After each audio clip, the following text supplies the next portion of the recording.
Good morning. Happy Thursday. It's Thursday, right? I don't know. Is it morning even? Time zones, again. They're still a thing, right? So, CJ Grisham is just forever, I don't know, he's kind of amusing to me at this point. Like, he doesn't irritate me. He's just casually hilarious. Unintentionally hilarious. Like the outfit that he was wearing when he got arrested at the county commissioner meeting, but they don't call them county commissioners. They call them like county judge or something along those lines. Commissioner's court. That's what they call it. At the commissioner's court, he was wearing this outfit. It was just absolutely, it was comical. And I bet he was wearing Crocs. I mean, if I had to bet, I'd bet the man was wearing Crocs. And I use the word man loosely, just for CJ Grisham. The guy calls himself Chicken Hawk. Now, he claims that he got the name because of the little tiny Chicken Hawk guy who would always go after the rooster in Looney Tunes. But you have to remember that the Chicken Hawk was small and inept. He never got the rooster. But there's also the other term for Chicken Hawk, the other meaning of Chicken Hawk. And one would assume that an adult man, by age, if not by mentality, would understand the dual meaning of Chicken Hawk and would be like, do I want to really be called that other meaning of Chicken Hawk? But I digress. So he was at this county court meeting, which is basically a long, boring meeting. They stream it on their website. He was there recording it because, Lord have mercy, you can't just use the recording that they actually do for the county court. It's on YouTube, Tarrant County Commissioner's Court. It's on YouTube. It's not like a court of law. I don't know why they call it a commissioner's court instead of like a meeting, but it's commissioner's court. But it's just the county commissioners sitting around and having basically a town hall or a city hall or a county hall meeting. They discuss issues. So he's recording it, even though it's already being recorded, and he's there with this Mata guy who always gets arrested, always gets in trouble, and CJ's had a pretty terrible track record of defending him, as far as I know. So the show opens with CJ's gone. It's about 1 hour and 30 minutes into CJ's video. I think it's somewhere around the 2-hour mark, if I remember correctly, in the Tarrant County video. CJ's outside. There's a commotion. Mata leaves. The county commissioners shut down the meeting while the issue's taking place. Mata goes out there. CJ, little tiny CJ, so small. You can put him in your pocket. He's so small. I think that means he's cute, because small things are cute.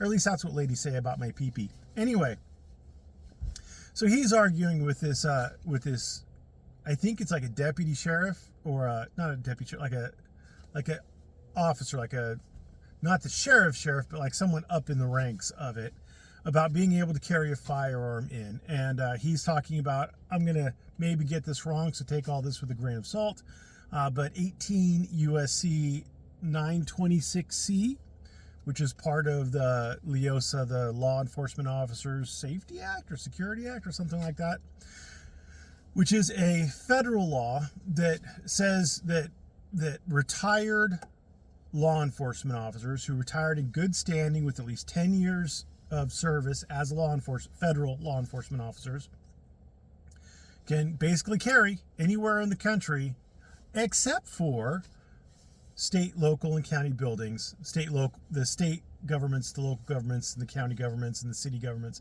they get to decide the rules on whether or not you can carry within their buildings, but generally out in the open, in public, retired federal law enforcement officers can carry.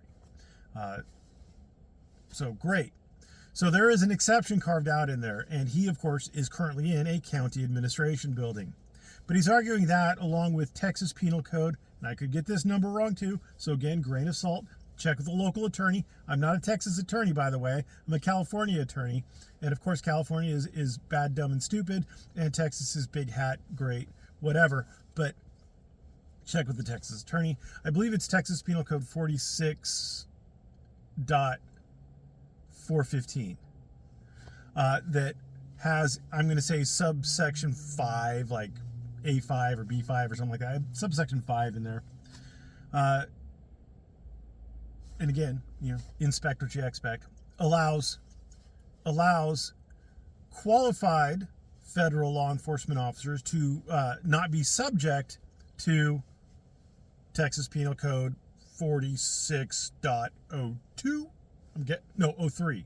02 and 03. But the 03 is the important one because 46.03 prohibits people from carrying, even with a permit, in certain buildings, like administration buildings, right?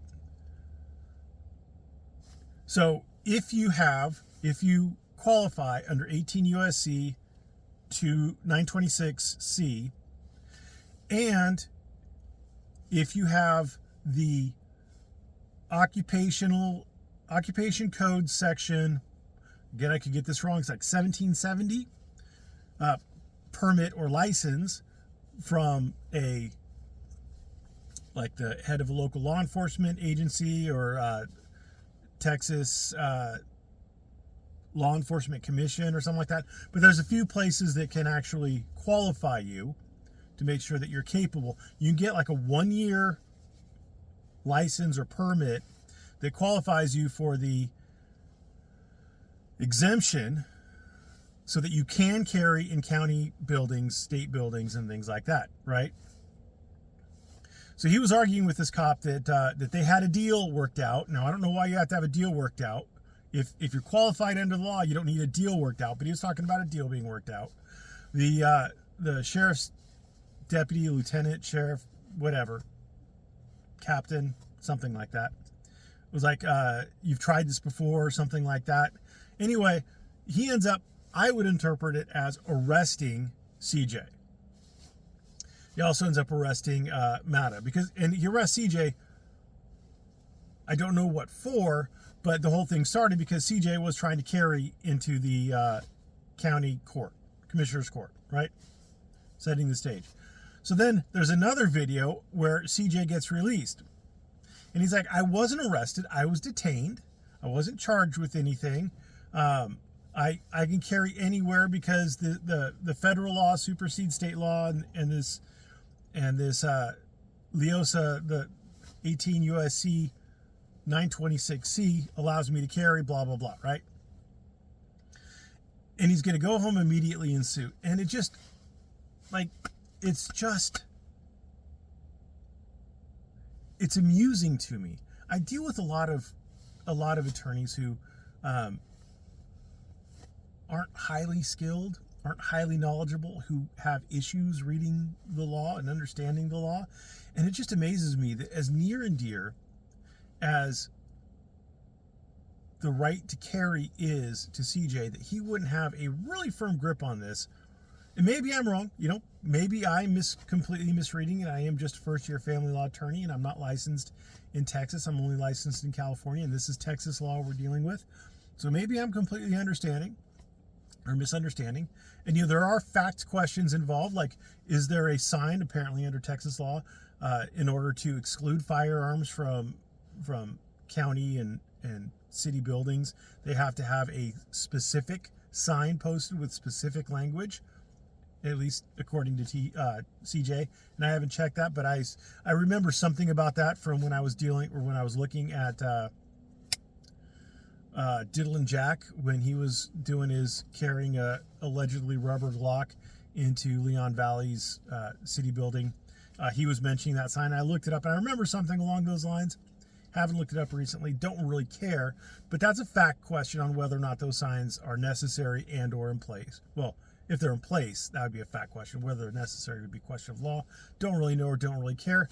I just think it's hilarious. And I didn't even think, this is another thing. Like, how does CJ qualify as a retired federal law enforcement officer? Military police can qualify, but CJ wasn't military police, at least not according to anything I've ever seen. His MOS had something to do with intelligence. Now, he wasn't like one of the super secret agent guys. He was, but whatever. I mean, he still had something to do with intelligence, not with military police, or he wasn't a sub branch of the military police or anything like that, sub MOS or whatever. I don't know how you want to call it. He wasn't involved with the military police, and he didn't go into federal law enforcement that I'm aware of. He retired from the Army, so I don't know how he would qualify. But if he's not aware that he has to get that permit under Occupation Code section, I'm going to I guess somewhere around 1770, or it might be 17700, or what. Anyway, look it up. It's in 46.15, where they talk about the retired federal law enforcement qualification under 46.15. So anyway, he's just being silly, and I just wonder, like, he has a real issue apparently with this commission, with this commissioner's court, and I'm just thinking to myself, CJ, you've been fighting this battle for a long time, and the only successes you've had are not in the courtroom, but in legislation. You've had successes getting bills written and passed in the Texas Senate that have increased the rights of Texans to carry. And I applaud you for that. That's a good job. I mean, I'm not taking anything away from you on that. You've done a good job in that aspect. You've had no success in court in increasing anybody's rights. Zero success.